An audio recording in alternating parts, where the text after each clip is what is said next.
Summit in Rio, the arrival of world leaders like Brian Mulroney helps to sharpen the focus of the gathering on the purely political aspects of saving the environment. But presidents and prime ministers have some serious competition for the spotlight from at least one unelected group. In fact, you may have met them for the first time last month on News Magazine.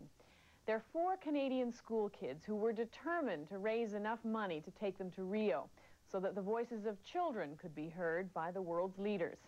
Now, CBC correspondent David Halton shows us these kids not only made it to the summit, they've gathered a lot of attention. A great wave of environmentalists, thousands and thousands of them, marched down Rio's Avenida Atlantica. Shame, shame, we're burning up. Among the marchers are 4 grade 7 students from Vancouver, the Echo Kids. Morgan Geisler, Michelle Quigg, Severin Suzuki, and Vanessa Sutty. For 18 months, they dreamed of this, of taking part in the Earth Summit. I just think it's great to see all these people out here all have the same idea, pushing for the environment. I think it's just great. I think it's really exciting participating in a global event and conferences. It's really great. These are 4 girls who don't take themselves too seriously, but who are defiantly serious about their mission in Rio. Every day during the summit, they set up a small booth here to promote ECHO, the environmental children's organization that they created to make children's voices heard about a threatened world.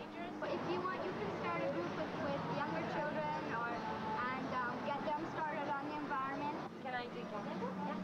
ECHO leaflets are handed out, addresses exchanged. Already, environmentalists and kids from 7 different countries are sold on the idea of setting up their own ECHO clubs. Well, the response has been tremendous. People are coming up and saying, I love what you're doing, I love that you're taking action, and I also love that you're not leaving it all up to the adults.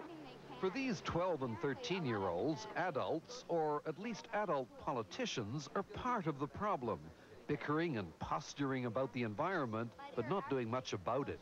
And they're still pointing fingers at each other, and they don't seem to realize that the situation is urgent and that they have to take action. Decisions here will affect the future, and we are the future generation. We are the people who are going to be tomorrow's adults, and that's why there's such a big stake in this, is because it's our lives. It's the future of our lives.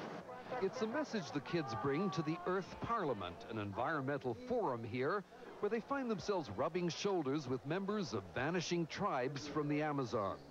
Soon, it's the ECHO Kids' turn on stage. I am only a child, and I don't have all the solutions, but I want you to realize that you adults do not either. Eu sou apenas uma criança e não tenho as soluções, mas eu quero que vocês se conscientizem que vocês também, como adultos, não têm as soluções. You don't know how to fix a hole in the ozone layer. You don't know how to bring salmon back up a dead stream. You don't know how to bring back an animal now extinct. I am asking you, if you don't know how to fix it, don't break it. Losing my future is not like losing an election or a few points on the stock market. Perder meu futuro não é como perder uma eleição ou perder na bolsa. We, as children, are not easily hurt, but our opinions are just as important of those of the Canadian Prime Minister, Mr. Mulroney, and those of Mr. Bush, the President of the United States. I am here in Brazil to tell the leaders of the rich country that we don't want to be so greedy anymore, to forgive the international debt and to share our technology freely.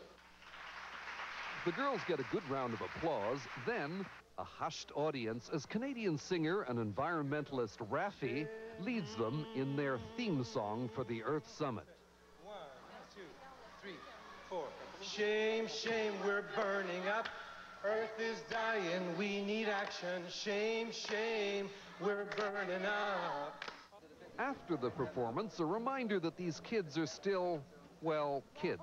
Right before, I was thinking, I'm going to speak to quite a few people. I should be nervous. And then I just went, and then it was over. By now, the international media are taking the ECHO Kids seriously. There's so many interview requests that the children barely make it back to watch a dance performance built around the theme of Rio's street kids.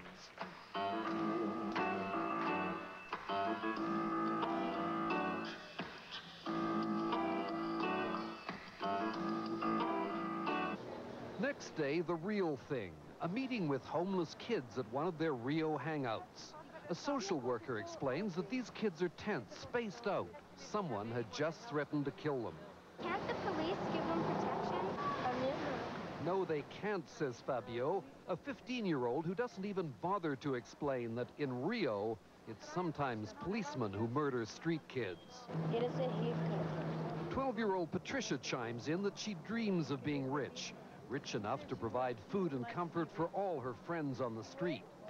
The local kids are getting friendlier now. They insist on showing the visitors where they sleep, 30 of them in an abandoned shack that social workers have fixed up for them.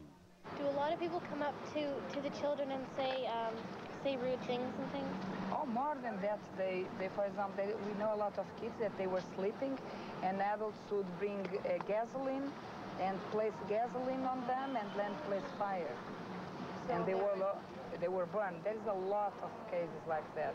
There are 36 million of children and teenagers that live in very miserable conditions with no water, no electricity. And street kids are very fragile because they are very young. And sometimes they are violent because it's the only experience that they had in life. The Brazilian kids wave goodbye, leaving the Echo kids with wrenching impressions of a reality far different from their own sheltered lives. It's terrible. I can't believe this is actually happening. I mean, I know that I'm so fortunate in Canada, but I know that there's lots of people in Canada that don't realize it. They don't realize how lucky they are to live in a house, come home every night and know that they're going to have some food. I take music lessons for granted. I take school for granted. I take everything for granted. And when you come here and see children who don't go to school, you just realize that they are just as important as any other thing in the world. Suddenly, there's a new awareness that devastated people are as central an environmental issue as the trees and plants championed by many green activists. They'll come down here thinking, we've got to save this tree, we've got to save this plant, but we really have to save these children. They could be killed, they could be dead in the morning, and they have no control over their future. And I think everybody should have at least some control over what's going to happen tomorrow. Later, the girls are back at their booth, back to enlisting more support for a children's say in the environment. The Echo booth is finally closed for the night. These 4 kids may be starting something big. For News Magazine, I'm David Halton, CBC News in Rio de Janeiro. Canada's Echo kids really have made an impression in Brazil. David Halton has told us that the 4 youngsters have been invited to speak to the plenary session of the Earth Summit this evening. Their audience, government officials from around the world and possibly some of the world's political heads of state. When we come back,